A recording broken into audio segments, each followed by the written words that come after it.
So how do we make an authentic New York style pizza sauce? I thought that'd be an easy question to answer, but the more I looked into it, the more questions I had. And I actually found that almost every single New York style sauce recipe you'll see online isn't very authentic. And it's really for one main reason. To replicate that authentic New York pizza taste, we need to use canned tomatoes. But that's not the part that people get wrong. What most people don't realize is that the type of canned tomatoes you use is actually really important. You see, an authentic New York style pizza sauce is made using American grown tomatoes rather than the Italian grown tomatoes that are used in a Neapolitan pizza, which have a completely different flavor profile. But the main difference that we're worried about is that American grown tomatoes tend to be sweeter. And that sweetness is a defining characteristic of a New York style sauce, so it's very important that we get it right. I mean, some New York pizzerias even sweeten their sauce with extra sugar, but often the sweetness of the tomatoes alone will be enough. So after a lot of research online, trying to figure out which brands actual New York pizzerias use, I settled on 8 options, and I'm gonna do a blind taste test to figure out which is best. But actually, before we can do that properly, we need to answer one more very important question. To cook or not to cook?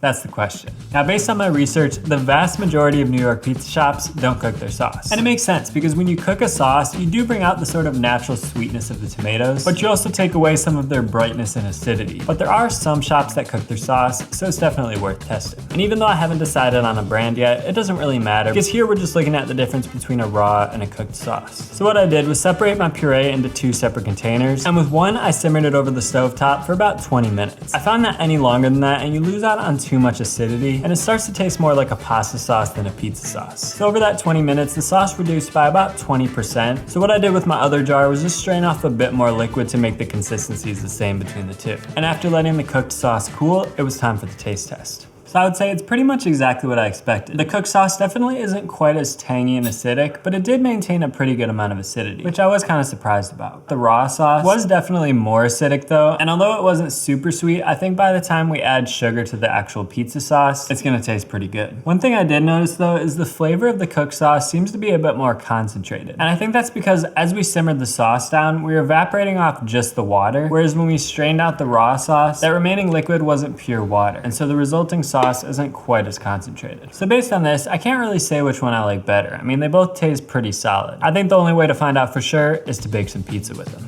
Now to make this a more true comparison, I also added a third variation here, which is the raw sauce with a bit of sugar added. I think that since the raw sauce isn't quite as sweet, you do need to add that sugar to get a true feel for what it should taste like. And again, the sauce is definitely a bit thicker than I would like it, but that's fine because we're just trying to compare the flavor here.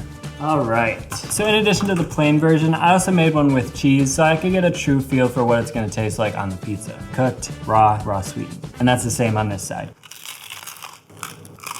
All right, so to me, there's definitely a clear winner here. It's not the raw sauce. This one was just a little bit too one-dimensional. It had a nice tanginess to it, but there wasn't a lot of sweetness.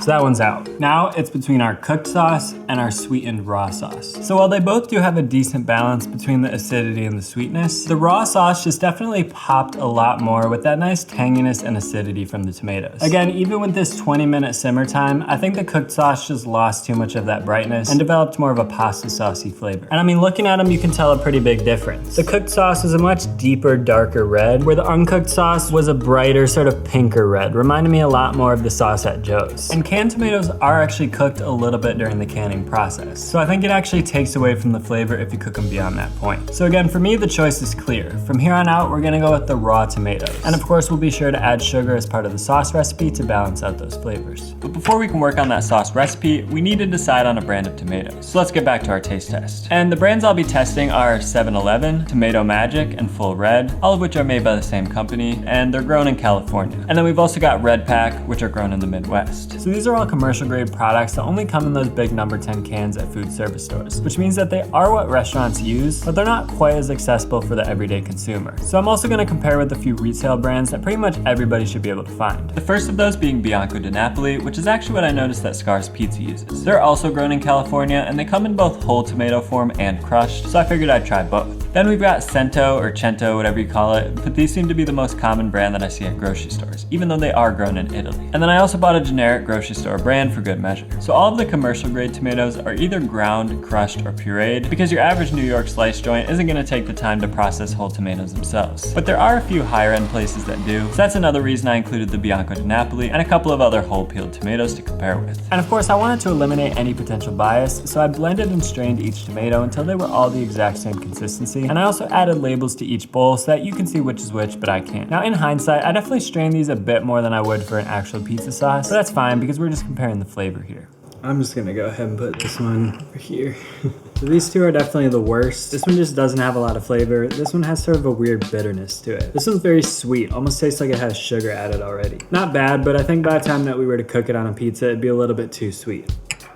This one again, kind of bitter and weak tasting. All right, so this one was definitely my favorite. It had a super bright, fresh taste to it with just the right amount of tanginess and a little bit of sweetness as well. These two though came in at a pretty close second. Honestly, I couldn't really distinguish between the two. Again, they had some pretty nice acidity, just not quite as much of that fresh tomato taste. And then this one would come in not too far behind these. Again, it had pretty much the same general flavor as these, but just not quite as potent. So let's see what we're working with. Number one, Redpack. I'm actually kind of surprised about that. It comes in at a super good price, and it was actually the only one that had a pretty good consistency without even having to blend it at all. Now tied at second, we have the 7-Eleven and the Bianco di Napoli whole tomatoes. So again, the 7-Eleven was one that came in those number 10 cans, so they may not be available to everyone if you don't have a restaurant supply store near you, but these Bianco di Napoli tomatoes can be found at Whole Foods, and you can even buy them on Amazon. The disadvantage of these being they are a little bit more expensive, but in a way it's nice that they come in smaller cans so that you don't have to make giant batches of sauce and then freeze it or have it go to waste. So between these three, there should be at least one decent option that you can find in your area. And actually, after doing a bit more research, I found that Redpack actually makes smaller cans that are a lot more affordable than the Bianco di Napoli tomatoes. And they're actually pretty readily available at a lot of grocery stores. So of course, I bought some to test, and while they're not exactly the same as the version that comes in the number 10 cans, they're close enough that I would still recommend them. Basically, the main difference is that the commercial Redpack tomatoes are more concentrated and therefore a bit thicker than the retail version. And I also think that the commercial version tastes better, but it's probably not a big enough difference to outweigh the inconvenience of buying those big number 10 cans. All right, so here's our final lineup. Again, from best to worst. So even though we've only tasted the raw tomatoes, I feel confident enough in my 3 winners that we don't even need to bake a pizza with the rest. So with my 3 winners, I baked a pizza with each one just to make sure that they tasted just as good once they were baked. And again, I did a blind taste test just to eliminate any potential bias. All right, so between these bottom 2 here, I really can't tell any difference, but it doesn't matter because this one up here was the clear winner. I mean, don't get me wrong, they are all good, but this one just had a really nice brightness and acidity to it. And the acidity isn't something that you can modify by adding more salt or sugar. So to me, that is the most important trait when looking for a tomato for a pizza sauce. So let's see what it is. Yet again, it's the Redpack, so I think we've got a pretty clear winner here. And not that it really matters because I couldn't tell the difference between the two, but this one's the 7-Eleven and this one's the Bianco di Napoli. So again, I don't think you could go wrong with either of these, but for me, I'm gonna be using the Redpack from here on out. Now we have to figure out the proper consistency for our sauce. And this is something that we can get a pretty good idea of just by watching some videos of New York pizzerias in action. So I'm actually surprised to see that most places use a pretty thin sauce. By the looks of it, they probably don't strain their tomatoes at all. But during my testing so far, I have preferred a slightly thicker sauce because I found that a thinner sauce just tends to make the dough a little bit more soggy. But I still want to do an official test, so I baked 3 small pizzas, each with a different sauce consistency. And since the consistency of these Redpack tomatoes is thicker than most other brands, I actually had to add some water to create my thin sauce. Then my thick sauce is just Redpack tomatoes straight out of the can, and my extra thick sauce is strained off by about 15%. All right, so we've got the thin, thick, and then extra thick. So surprisingly, even the thin sauce didn't really have a huge impact on the crispiness of the dough, but it did have a noticeably sort of wetter surface, which I wasn't really the biggest fan of. Also, the 2 thicker ones did have a noticeably more concentrated flavor, which was nice as well. I actually think this middle option struck the best balance between being nicely concentrated without being too dry. But I do think we need to test it on a full-size pizza before we can decide for sure. So I made 2 more sauces, one with Redpack tomatoes diluted by about 15%, and the other with the Redpack tomatoes straight out of the can. All right, so a couple takeaways here. Number 1, to address the task at hand regarding the consistency, I think I do actually prefer the thicker sauce. Even though it doesn't seem quite as traditional based on what I'm seeing from New York pizza shops, it just doesn't really make sense to me to use a wetter sauce because it just makes the pizza a little bit soggier. But maybe I'm missing something, so if anybody does know the advantage of using a thinner sauce, let me know in the comments. So I definitely think thinning it out by 15% was too much. If anything, maybe I would try thinning it out by about 5 or 10%. But the other takeaway that I'm getting here, which is possibly even more important is that I really don't think I like olive oil in the sauce. For my last few bakes before this test, I hadn't been using olive oil in the sauce, and I noticed that the pizza was a lot less greasy than it usually was. I think that with the full fat cheese, you really just don't need that extra fat from the olive oil. And honestly, I was trying to see if I could taste the olive oil, and I really couldn't taste it at all. And I think that getting rid of the olive oil would also allow me to use a little bit more cheese than I'm using here, because I don't have to worry as much about the greasiness of it. So we definitely got some important info here. But now it's time to dial in the rest of our sauce. Now when it comes to ingredients, there are a few that are absolutely essential, a few that are sometimes added, and a few that are rarely added. Now I've already determined that I don't want to include olive oil, but I do think I want to include sugar, at least a little bit, because I think it's important in order to balance out the acidity. Then I'm also going to include oregano, because personally I think that's one of the flavors that kind of defines a New York style pizza. Then from there I'm also going to test garlic and basil, but I think that anything beyond that would just be too much. Ultimately, the tomatoes are the star of the show, so I don't want to drown them out with a bunch of other flavors, especially if those other flavors aren't considered essential. But of course we have to take it from the beginning, testing just one ingredient at a time. So I'm starting off by making a very basic sauce consisting of Redpack tomatoes diluted with water by about 7.5% plus some salt to taste, which in my case is about 2 grams of salt per 28 ounces of tomatoes. And here I'm using the big can Redpack tomatoes because I didn't find out about the smaller cans until after I'd finished all of this testing. But since again those do have a thinner consistency, I found that I wouldn't need to dilute those at all. Instead, I just give them a blend to remove any big chunks and they're good to go. So for each test I made 3 pizzas. One with a large amount of the ingredient in question, one with a moderate amount, and one with little to none. So after each round, as I decide on the winner, I'm gonna add the corresponding amount of that ingredient to my mother sauce here. So we'll sort of be building our sauce as we go along. And the first ingredient we're gonna test is the sugar. So we got low sugar, medium sugar, and then high sugar. And the high sugar is exactly what Joe's uses. All right, so I definitely do think you need a good amount of sugar to balance out the acidity of tomatoes, but the Joe's sauce is a little bit too sweet for my taste. This one though might not be sweet enough. So I think ultimately we're gonna end up somewhere in between these two. So I would put us somewhere between 0.6 and 0.7 grams of sugar per ounce of sauce.